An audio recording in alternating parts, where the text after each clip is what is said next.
یؤمنون بالغیب، متقی وہ ہیں جو غیب پر ایمان رکھتے ہیں، وَيُقِيمُونَ الصَّلَاةَ،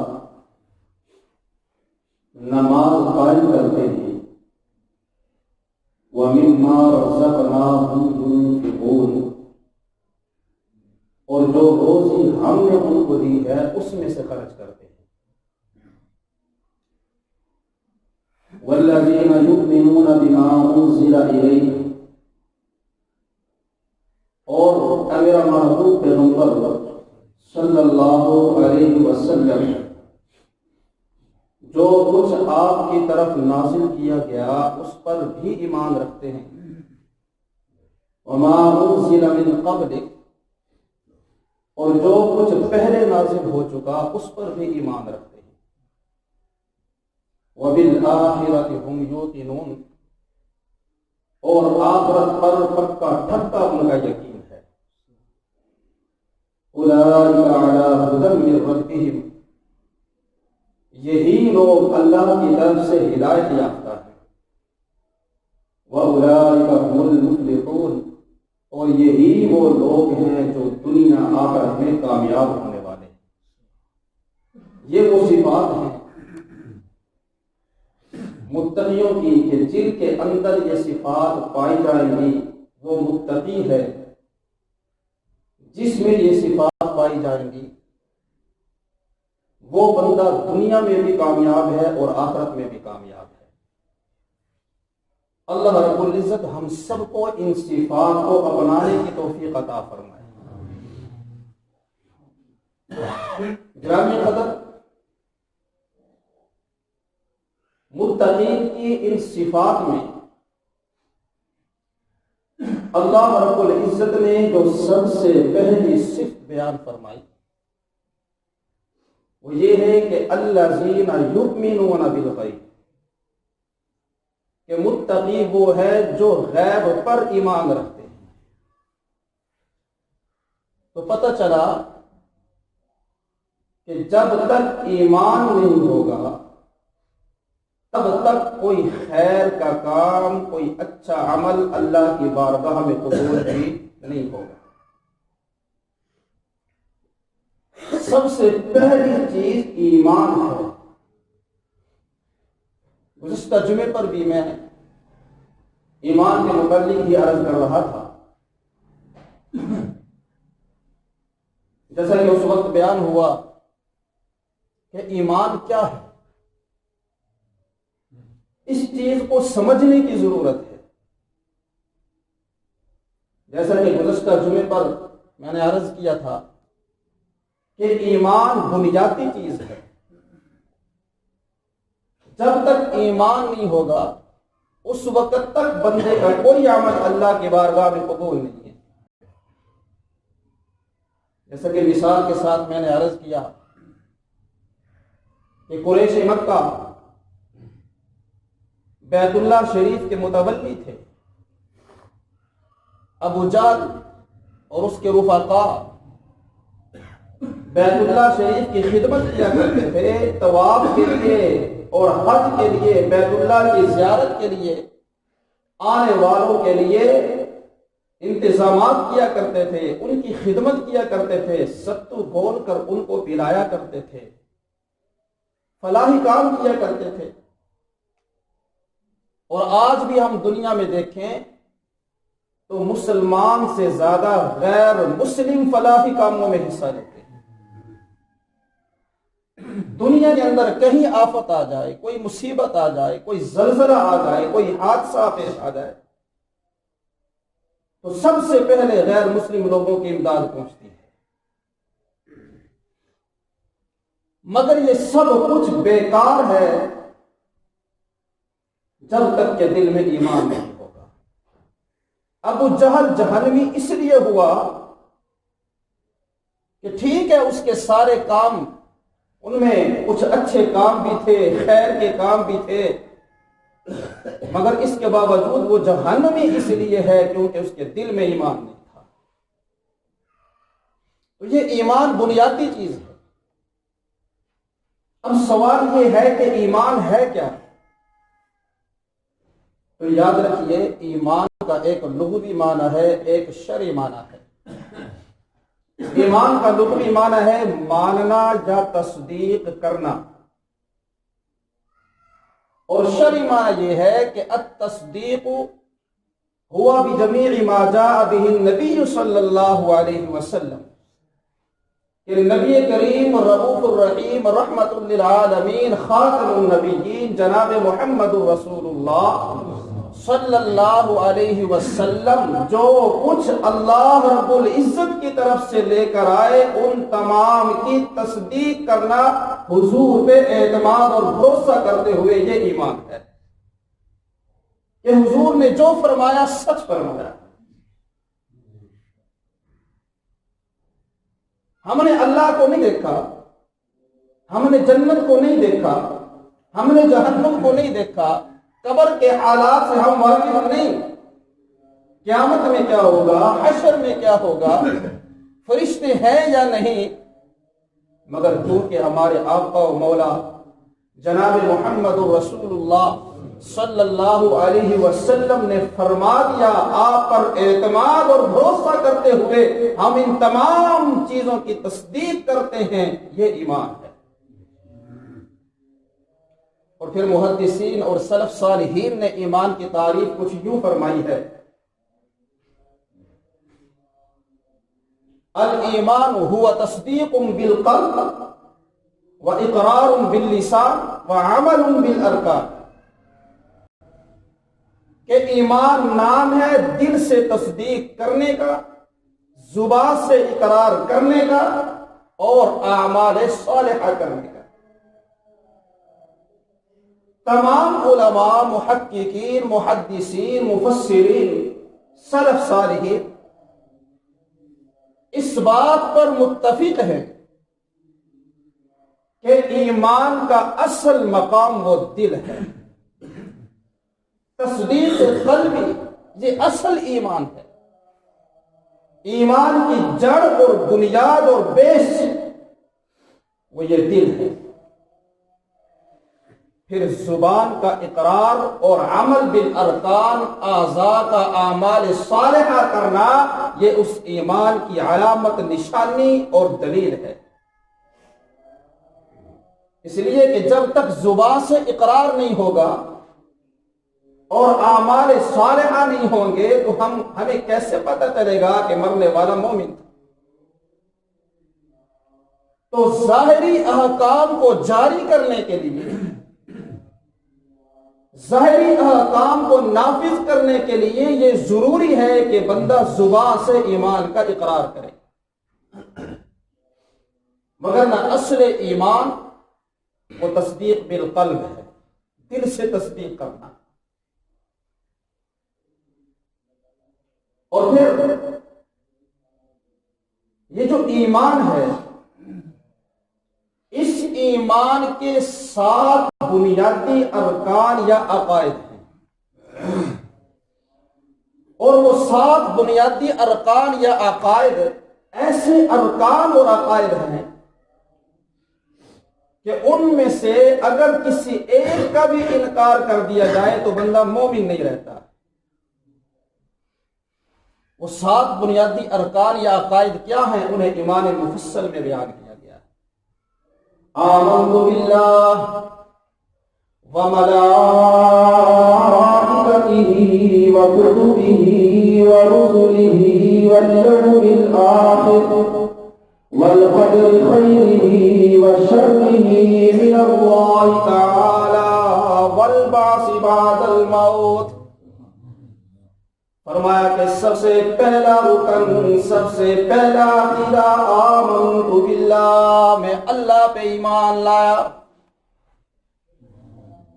وملائکتہ، اس کے فرشتوں پہ ایمان لانا، وکتبہ، اللہ کی کتابوں پہ ایمان لانا، ورسلہ، اور اللہ کے رسولوں پہ ایمان لانا، والیوم الآخر، آخرت کے دن پہ ایمان لانا، والقدر خیرہ وشرہ من اللہ تعالی، اور اس بات پہ ایمان لانا کہ ہر اچھی بری تقدیر اللہ ہی کی طرف سے، والبعث بعد الموت، اور مرنے کی بعد کی زندگی پر بھی ایمان رکھنا۔ یہ 7 بنیادی ارکان یا عقائد ہیں جن پہ ایمان لانا ضروری ہے۔ ان میں سے اگر کسی ایک کی بھی تکذیب کر دی، کسی ایک کا بھی انکار کر دیا، کسی ایک کو بھی ماننے سے انکار کر دیا تو بندہ مومن نہیں رہتا۔ اب ان 7 بنیادی عقائد یا ارکان میں جو سب سے پہلا عقیدہ ہے وہ یہ ہے آمنت باللہ، کہ میں اللہ پر ایمان لاتا ہوں، میں اللہ پر ایمان رکھتا ہوں۔ اور پھر یہ یاد رکھیے کہ اللہ پر ایمان لانے کے ضمن میں 4 بنیادی باتیں ہیں۔ یعنی اللہ پر ایمان لانے کا مطلب یہ ہے کہ 4 چیزوں پر ایمان لانا ہے جو اللہ کے متعلق ہے۔ نمبر 1، اللہ کے وجود پر ایمان لانا۔ نمبر 2، اللہ کے وحدہ لا شریک ہونے پر ایمان لانا۔ نمبر 3، توحید صفات پر ایمان لانا۔ اور نمبر 4، توحید الوہیت یا توحید عبادت پر ایمان لانا۔ ان 4 چیزوں پر ایمان لانا ضروری ہے، تب اللہ پر ایمان بنتا ہے۔ اگر ان میں سے کسی ایک پر ایمان نہیں ہوگا، باقی 3 پر ہو، تب بھی بندہ مومن نہیں ہوگا۔ یہ اللہ پہ ایمان نہیں ہے کہ بندہ اللہ کے وجود کو تو مانتا ہے کہ اللہ ہے، مگر وحدہ لا شریک نہیں مانتا، بندہ تب بھی مومن نہیں۔ یا اللہ کے وجود کو بھی مانتا ہے، اللہ کو وحدہ لا شریک بھی مانتا ہے، مگر توحید صفات پہ ایمان نہیں ہے کہ جو اللہ کی صفات ہے وہ صرف اللہ کے ساتھ مختص ہے، اللہ کی صفات میں اللہ کو کوئی غیر شریک نہیں ہے۔ اگر اس پہ ایمان نہیں ہے تو بندہ تب بھی مومن ہے۔ یا اس پہ بھی ایمان ہے مگر توحید عبادت، کہ عبادت صرف اللہ کے لیے کرنی ہے، عبادت میں کوئی اور شریک نہیں، اس بات پہ ایمان نہیں، بندہ تب بھی مومن ہے۔ تو اللہ پر ایمان لانے کے ضمن میں ان 4 باتوں پر ایمان لانا ضروری ہے۔ اور ان 4 باتوں میں سے سب سے پہلی بات کیا ہے کہ اللہ ہے، اللہ کے وجود پہ ایمان لانا، یعنی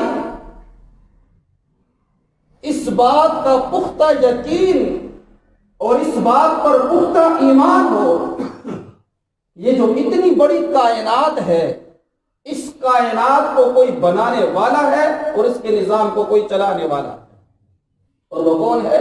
وہ ایک وحدہ لا شریک اللہ ہے۔ ہر سلیم الفطرت انسان کی عقل یہ تقاضا کرتی ہے کہ اللہ کے وجود کو مان لے، اللہ کے وجود پہ ایمان لائے۔ اس لیے کہ جب بھی انسان کی نظر کسی چیز پہ پڑتی ہے تو سب سے پہلا خیال اس کے ذہن میں یہ آتا ہے کہ اس چیز کا کوئی بنانے والا ہے۔ پھر یہ اتنی بڑی کائنات، یہ حجر شجر نباتات و جمادات، یہ دریا اور سمندروں اور نہروں کا نظام، جب بندہ ان تمام چیزوں کو دیکھتا ہے تو ایک سلیم الفطرت انسان کی عقل یہ فیصلہ کرتی ہے کہ ان کا بنانے والا بھی کوئی ہے۔ کائنات کی ایک ایک چیز اللہ کے وجود پر گواہی دے رہی ہے کہ اللہ ہے، اور اس بات کو سمجھنا اور اس پہ ایمان رکھنا، اس کو ذہن نشین کرنا بڑا ضروری ہے۔ اس لیے کہ ہر زمانے میں اللہ کے وجود کے منکر رہے ہیں کہ نعوذ باللہ اللہ ہے ہی نہیں۔ ہر زمانے میں اگرچہ ان کی تعداد تھوڑی رہی ہے، اکثریت ان کی تھی جو اللہ کو مانتے ہیں، خواہ کسی بھی شکل میں مانتے، جیسا کہ قرآن مجید فرقان حمید میں الہ العالمین نے فرمایا، رب کائنات نے فرمایا وما یؤمن به اکثرهم وما یؤمن اکثرهم، اور ان میں سے اکثر وہ لوگ ہیں کہ جو اللہ کے وجود پر ایمان رکھتے ہیں، مگر یہ ہے کہ الا وهم مشرکون، وہ اللہ کے ساتھ شریک کر دیتے ہیں۔ اکثر اللہ کو ماننے والے ہیں کہ کوئی ہے جو اس نظام ہستی کو چلا رہا ہے۔ وما یؤمن اکثرهم باللہ، ان میں سے اکثر اللہ کو مانتے ہیں، الا وهم مشرکون، مگر یہ کہ وہ اللہ کے ساتھ شریک کر دیتے ہیں۔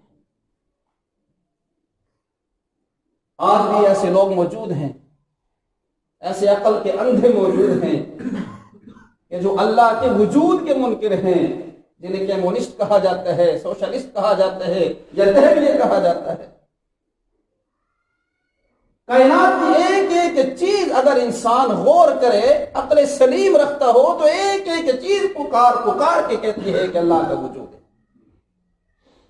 اگر آدمی کسی عمارت کو دیکھے تو عقل سلیم رکھنے والا انسان یہ فیصلہ کرتا ہے کہ اس عمارت کا کوئی معمار ہے جس نے اس کو تعمیر کیا۔ گھڑی کو دیکھ کر، قلم کو دیکھ کر، موبائل کو دیکھ کر، ان چھوٹی چھوٹی چیزوں کو دیکھ کر عقل یہ ماننے پہ مجبور ہو جاتی ہے کہ ان کا کوئی بنانے والا ہے۔ جب ان چھوٹی چھوٹی چیزوں کا کوئی بنانے والا ہے تو اتنی بڑی کائنات، یہ زمین، یہ آسمان، بلند و بالا پہاڑ، اور تاحد نگاہ یہ بہتے ہوئے سمندر، دریا اور نہریں، یہ لہلہاتی ہوئی فصلیں، یہ حجر شجر نباتات و جمادات، یہ درختوں کا نظام، باغات کا نظام، اتنی بڑی کائنات، اس کائنات میں ایک ایک ذرہ پکار پکار کر یہ کہہ رہا ہے کہ اس کا کوئی بنانے والا ہے، اور وہ کون ہے؟ وہ تن تنہا اللہ۔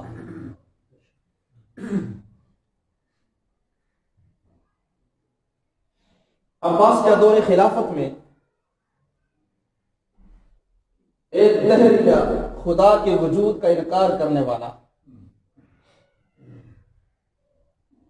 اس نے کہا کہ مجھے عقلی دلائل سے سمجھائیں کہ اللہ ہے۔ قرآنی دلائل، شرعی دلائل، احادیث سے دلائل تو ایک مسلمان کے لیے کافی ہیں۔ جن کا ایمان سائنس پہ ہو، جن کا ایمان عقل پہ ہو،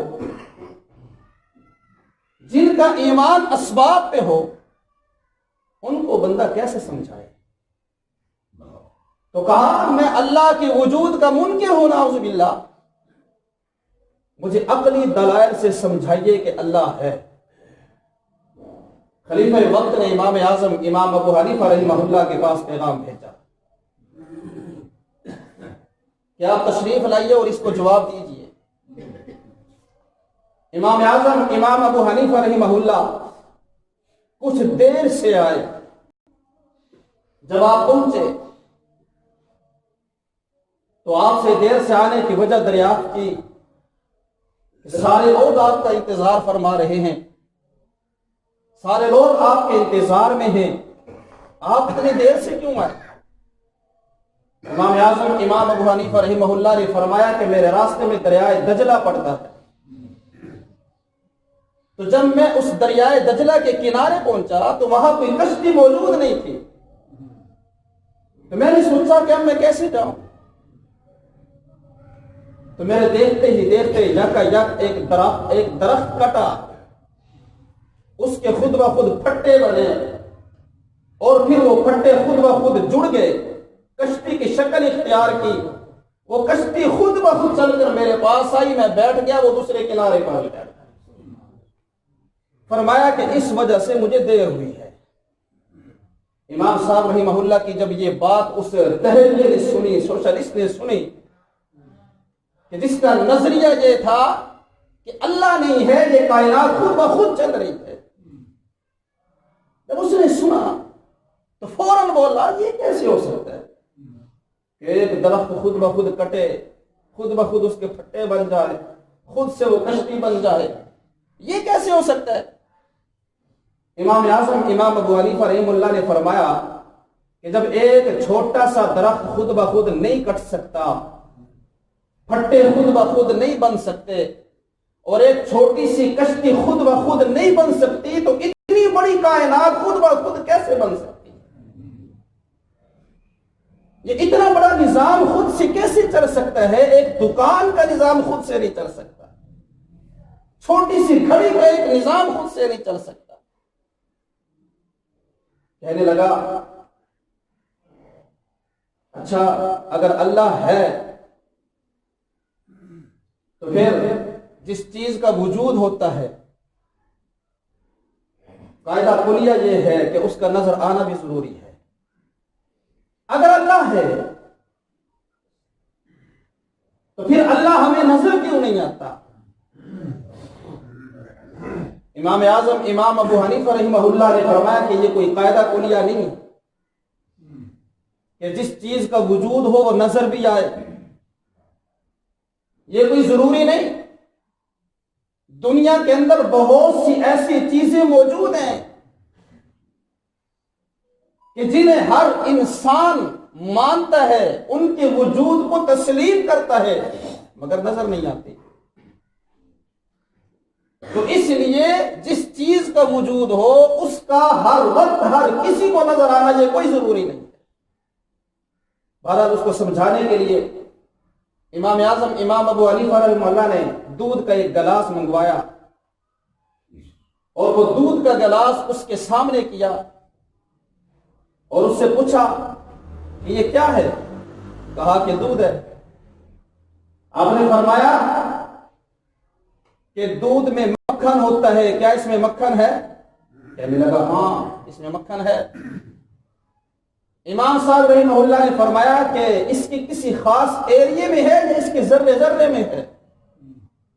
کہنے لگا کہ اس کے ایک ایک قطرے میں مکھن موجود ہے۔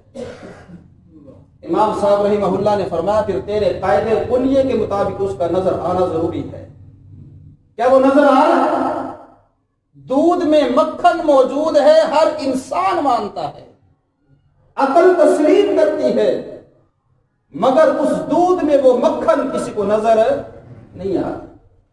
اسی طرح کائنات کے ذرے ذرے میں اللہ موجود ہے، ہر جگہ اللہ موجود ہے، ہر کسی کو نظر آئے یہ کوئی ضروری نہیں ہے۔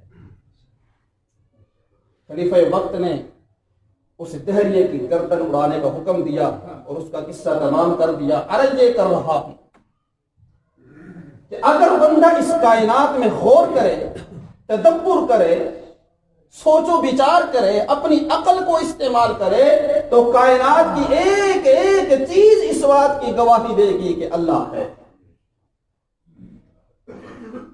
32 یا اس سے کچھ زائد سائنسدان انہوں نے اپنے تجربات اور انکشافات کی روشنی کے اندر اس بات کا اقرار کیا ہے کہ اللہ ہے۔ وہ بھی مسلمان نہیں تھے، اور انہوں نے اپنے اس مستحکم نظریے پر بڑے مضبوط دلائل جمع کیے ہیں سائنسی تجربات کی روشنی میں، اور پھر وہ سارے کے سارے تجربات اور وہ سائنسی دلائل اللہ کے وجود پر ایک کتاب کے اندر جمع کیے گئے ہیں جس کا نام ہے گاڈ از، خدا ہے۔ سائنس بھی یہ بات ماننے پہ مجبور ہے کہ اللہ کا وجود ہے۔ آج سائنس ہمیں یہ بتاتی ہے کہ فضا میں 2 قسم کی گیسیں ہیں، ہائیڈروجن اور آکسیجن۔ سائنس یہ کہتی ہے کہ یہ ہر وقت فضا میں موجود ہوتی ہے، اور سائنسدان یہ بات ماننے پر مجبور ہے کہ یہ جو آج پانی ہمیں نظر آ رہا ہے، یہ دریاؤں کی صورت میں، سمندروں کی صورت میں، یہ نہروں کی صورت میں، یہ آج سے بہت عرصہ پہلے اس صورت میں موجود نہیں تھا، زمین پہ پانی نہیں تھا۔ پھر اتنا سارا یہ پانی کیسے آیا؟ سائنس کہتی ہے کہ فضا میں جو دو گیسیں ہیں ہائیڈروجن اور آکسیجن، بہت عرصہ پہلے، یعنی کہ جن و انس کے بننے سے پہلے، اس زمین کے بننے سے پہلے، وہ دو گیسیں فضا میں آپس میں ٹکرائی اور ان کے ٹکرانے سے بہت سا پانی زمین پہ گرا، نازل ہوا، جس کی صورت میں، جس کے نتیجے میں یہ سمندر، دریا اور نہروں کا نظام وجود میں آیا۔ اور وہ پانی اتنی مقدار میں نازل ہوا کہ قیامت تک کے لیے انسان کی ضرورت کے لیے کافی ہے۔ اب یہاں پہ اگر سائنس کا ٹیچر، سائنس کا استاد، وہ چاہے تو بچے کو دہریہ بھی بنا سکتا ہے، اور اگر مومن ہو تو اللہ کی ذات پہ ایمان بھی پختہ کر سکتا ہے۔ یہاں سے آگے وہ سوشلسٹ اور کمیونسٹ میرے بچے کو سکول اور کالج کے اندر دہریہ بنا دیتے ہیں۔ یہ نظام خود سے چل رہا ہے، پانی کسی نے نازل نہیں کیا۔ فضا میں دو گیسیں ہیں ہائیڈروجن اور آکسیجن، وہ آپس میں ٹکرائی تھی، ان کے نتیجے میں یہ پانی آیا۔ چنانچہ بچے کا یہ ذہن بنا دیا جاتا ہے۔ یہی وجہ ہے کہ آج ہماری یونیورسٹیوں سے، کالج سے جو بچہ فارغ ہوتا ہے، عموماً اس کا ذہن کمیونسٹ ہوتا ہے، وہ اللہ کے وجود کا منکر ہوتا ہے کہ کائنات کو کوئی چلانے والا نہیں، کوئی بنانے والا نہیں۔ اللہ محفوظ فرمائے، ارے کی حفاظت فرمائے، اللہ تعالیٰ کو ہدایت عطا فرمائے۔ اب سوال یہ ہے کہ ہم سائنس کی اس تحقیق کو تسلیم کرتے ہیں، ہم سائنس کی ہر اس تحقیق کو تسلیم کرتے ہیں جس کی تصدیق قرآن کرتا ہے۔ سائنس نے کہا دو گیسیں بھی آپس میں ٹکرائی، ان کے نتیجے کی صورت میں پانی نیچے آیا اور یہ دریا، سمندر اور نہروں کا نظام بنا، باندھ لیا۔ مگر سائنس یہ کہتی ہے کہ وہ دو گیسیں آج بھی موجود ہیں۔ اب سوال یہ ہے، عقل یہ پوچھتی ہے کہ اس تحقیق کی صورت میں تم نے اللہ کے وجود کا انکار کیا کہ خود سے پانی ہے، خود سے نظام چل رہا ہے، پھر عقل یہ سوال کرتی ہے کہ جب وہ دو گیسیں آج بھی موجود ہیں پھر وہ ٹکراتی کیوں نہیں ہے؟ ہائیڈروجن اور آکسیجن آج کیوں نہیں آپس میں ٹکراتی؟ وہ ایک ہی دفعہ کیوں ٹکرائی تھی؟ کیا ان کو آنکھیں لگ گئی؟ تو ان کو راستہ نظر آتا ہے؟ یہاں تو آنکھوں والا انسان دوسرے انسان سے ٹکرا جاتا ہے۔ تو آج وہ فضا میں دو گیسیں موجود ہیں تو آپس میں ٹکراؤ کیوں نہیں ہوتا؟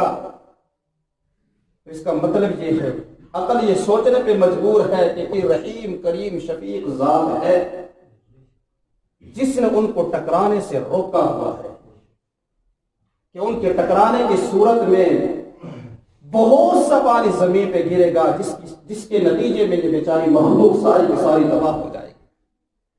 تو عقل یہ ماننے پہ مجبور ہے کہ کوئی ہستی ہے، کوئی ذات ہے جو ان گیسوں کو ٹکرانے نہیں دے گی۔ اسی کی تصدیق قرآن مجید نے کی ہے۔ الہ العالمین نے قرآن مجید فرقان حمید میں فرمایا وَأَنزَلْنَا مِنَ السَّمَاءِ مَاءً بِقَدَرٍ فَأَسْكَنَّاهُ فِي الْأَرْضِ وَإِنَّا عَلَى ذَهَابٍ بِهِ لَقَادِرُونَ۔ الہ العالمین نے فرمایا ہم نے ایک اندازے کے مطابق آسمان سے پانی نازل کیا۔ مفسرین فرماتے ہیں کہ یہ وہ پانی تھا جو اس زمین کے بننے سے پہلے اللہ نے ایک بار کی نازل کیا تھا۔ اللہ نے فرمایا کہ ہم نے آسمان سے پانی نازل کیا، فَأَسْكَنَّاهُ فِي الْأَرْضِ، اور ہم نے اس کو زمین میں قرار دے دیا، زمین میں ٹھہرا دیا، پہاڑوں پہ برف کی صورت میں جما دیا کہ ضرورت کے وقت پگھل پگھل کر وہ دریاؤں میں شامل ہوتا ہے۔ زمین کی تہ کے نیچے اس کو ٹھہرا دیا کہ وہ سمندر بنتا ہے، سمندر بہتے ہیں، دریاؤں کا نظام چلتا ہے اور نہروں کا نظام چلتا ہے، پھر اسی پانی سے چشمے بہتے ہیں، کنویں بنتے ہیں، اور اسی پانی کے ذرات بھاپ بن کر ہواؤں میں اور فضاؤں میں اڑتے ہیں، بادل بنتے ہیں، اللہ بارش برسا دیتا ہے۔ تو کوئی ذات ہے جو اس